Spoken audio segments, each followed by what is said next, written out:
Civil surgeon doctor Ashok थोरातांना धनंजय मुंडे आणि कराडमुळे बीडला बदली मिळाली। त्यामुळे आता संतोष देशमुखांचा शवविच्छेदन अहवाल योग्य दिलाय का असा सवाल उपस्थित करत अंजली दमानिया यांनी संतोष देशमुखांच्या शवविच्छेदन अहवालावर संशय व्यक्त केला आहे। इतकंच नाही तर ठणठणीत असलेल्या कराडसाठी 11 बेड्स रिकामे करण्यात आल्याचंही दमानिया यांनी म्हटलं।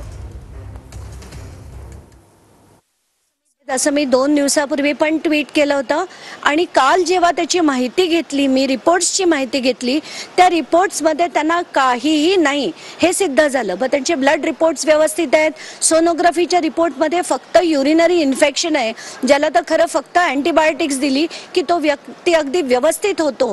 म्हणजे 11 रुग्णांना तिथून त्यांचे बेड्स खाली करून या व्यक्तीला जर तिथे जागा दिली जात असेल ज्याला काहीच झालेलं नाही, तर हे अगदीच चुकीचं आहे। आणि याच्यावर त्या जितके ते हॉस्पिटलचे अधिकारी असतील, जे डॉक्टर्स असतील, त्यांच्यावर देखील कारवाई झाली पाहिजे। डॉक्टर अशोक थोरात हे आताचे जे सिव्हिल सर्जन आहेत बीडचे, त्यांच्याबद्दल मी काही माहिती घेत होते।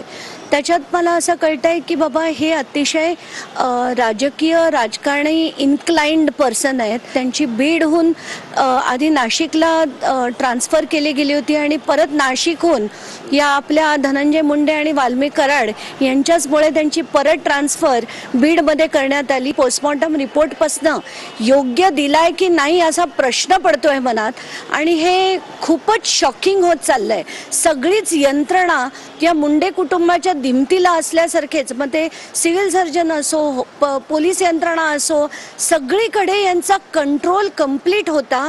म्हणून न्याय खरंच होतोय की नाही इथपासून मला शंका येते।